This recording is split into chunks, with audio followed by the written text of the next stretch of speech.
ஸ்ரீம் ஸ்ரீம் ராம் ராம் ஆஞ்சநேய ராம் ராம் மம சர்வ சத்துரு சங்கட நாசய ராம் ராம் ஸ்ரீம் ஆதிக்கமான ஆனந்த பேரின்பமும் அமானுஷ்ய சக்தி படைத்தவரும் உலகை காக்கும் உத்தமரும் எதிரியை களங்கடிக்கும் போர்ப்படை வீரனும் வம்சத்தில் வந்தவரும் மகா வரலாறு படைக்கும் மகா வித்வானுமாகிய சிம்ம ராசியில் உயிர்த்த சிம்ம மாணிக்கங்களே, உங்களுக்கு கோடான கோடி வணக்கங்கள். பொதுவாகவே சிம்ம ராசியில் பிறந்தவர்கள் வரலாறு படைப்பார்கள், யுகத்தை ஆட்சி செய்வார்கள், மகா வீரனாக மகா போர் வீரனாக வரும் வரலாறு படைக்கும் மகா சக்தி வாய்ந்த நாயகர்கள். ஏனெனில் இவர்களுக்கு ஆஞ்சநேய பெருமானின் அனுக்கிரகம் அதிகம் உண்டு. சிவபெருமான் நிதர்சனமான சக்தியும் சமயபுரத்தாரின் அருளும் இவர்களுக்கு நிதர்சனமாக உண்டு. முருகப்பெருமானின் அருளும் இவர்களுக்கு நிதர்சனமாக உண்டு. மேலும் உமையாளின் அருள் பெற்றவரும் சித்தர்களை அருளாட்சி பெற்றவரும் மிகவும் சக்தி வாய்ந்த அமானுஷ்யமான சக்தி படைத்தவர்கள் சிம்மராசியில் உதிப்பவர்கள். இப்படி ஒரு குழந்தை சிம்மராசியில் உதித்து சூரியனும் சந்திரனும் ஒரே நேர்கோட்டுப்பாதையில், அதாவது ஆவணி மாதத்தில் பிறக்கும் குழந்தை ஆதிக்கம் செலுத்த பிறந்தவர்கள். அதனுடன் உமையாளிய சக்தி தேவியும் சிவபெருமானும் இணைந்து சூரிய சந்திர யோகத்தில், அதாவது அமாவாசை யோகத்தில் பிறக்கும் குழந்தை அமானுஷ்யமான சக்தி படைத்தது. அதுவும் இந்த ஆவணி மாதத்தில் பிறக்கும் குழந்தை நாட்டையாலும் உலகத்தையாலும் உன்னதமான சக்தி படைத்தது. இது ஒரு மிக பெரும் சிறப்பு வாய்ந்த ராஜயோகம். ஏனெனில் சூரியனுக்கு ஆட்சி காலங்கள் 6, சந்திரனுக்கு ஆட்சி காலங்கள் 10. அப்போ சூரிய பகவானும் சந்திர பகவானும் ஒரே சிம்ம ராசியில், அதாவது சூரியனுடைய மூலத்திருள் வீட்டில் இருக்கும் பொழுது 16 வருடங்கள் இவருக்கு ராஜயோகமாக இருக்கும். இந்த இடம் லக்னத்துக்கு 5ஆம் இடமாக இருந்தாலும் சரி, 4ஆம் இடமாக இருந்தாலும் சரி, 10ஆம் இடமாக இருந்தாலும் சரி, 9ஆம் இடம் இருந்தாலும் சரி, 2ஆம் இடத்தில் தனயோகத்தையும் பாக்கியத்தையும் செய்யும். இது ஒரு நிதர்சனமான உண்மை. இப்படிப்பட்டவர்களுக்கு அமாவாசை யோகத்தில் பிறந்த நிச்சயமாக இவர்கள் ஜாதி பூர்வ புண்ணியம் உச்சம் பெற்றிருக்கும். இது இவர் செய்த புண்ணியம். ஏனெனில் சிவபெருமான் நிதர்சனமான சக்தி படைத்தவர்கள் அமாவாசை யோகத்தில் பிறந்தவர்கள்.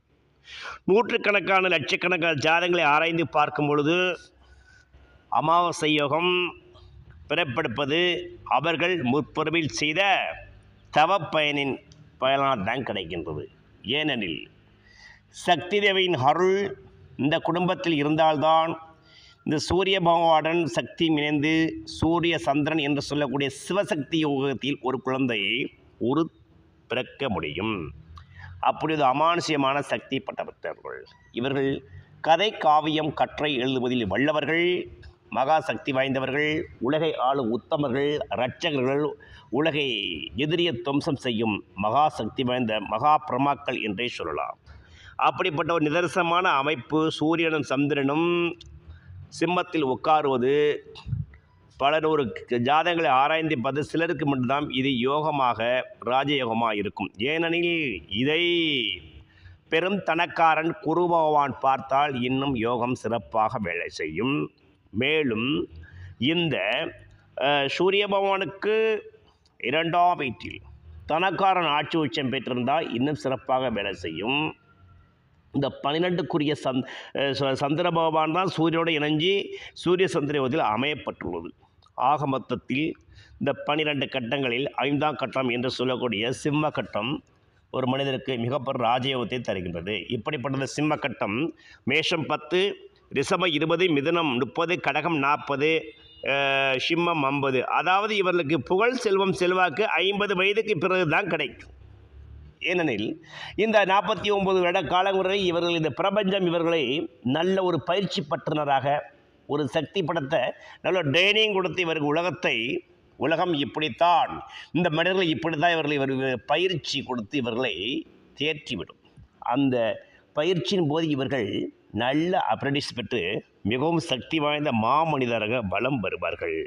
அதன் பிறகுதான் சூரியன் உதிக்கும் அதிகாலையில் இருந்தாலும் மதியம் 12 மணிக்கு பிறகுதான் அது பிரகாசமாக உலகத்துக்கு ஒளி கொடுக்கிறது. அதே போல் இப்படி மத்திய வயசுக்கு பிறகுதான் சிம்மராசினர் மிகப்பெரிய ஒளியை கொடுக்கின்றார்கள், மிகப்பெரிய தனவந்தராய் இருக்கின்றார்கள். ஸ்திர ராசிகளில் ரிஷபம், சிம்மம், விருச்சிகம், கும்பம் என்று சொல்லும் பொழுது இந்த 4 வீடுகளில் முதல் தரமான ராஜயோக வீடு சிம்மத்திற்கு கொடுக்கப்படுகின்றது. ஏனெனில் இங்கு சூரிய பகவானை மூலத்தினோட ஆட்சி வீடு. ஆவணி மாதத்தில் சூரிய பகவானுக்கு சிம்மத்தில் கிரகம் 30 நாட்கள் இவர்களை வளப்படுத்தும். இந்த மாதங்களில் பிறக்கும் குழந்தை உலகை ஆளும் ராஜ சக்கரவர்த்தியாக அநேகர் பேர் இருந்திருக்கிறார்கள், அநேக பேர் இருப்பார்கள். அதுவும் இவர்கள் செய்த புண்ணியம் என்று சொல்லலாம். அந்த வகையில் ஒரு குழந்தை மற்ற ராசியில் உட்கார்ந்துவிட சிம்ம ராசியில் அமாவாசை யோகத்தில் அமைவது சிறப்பு.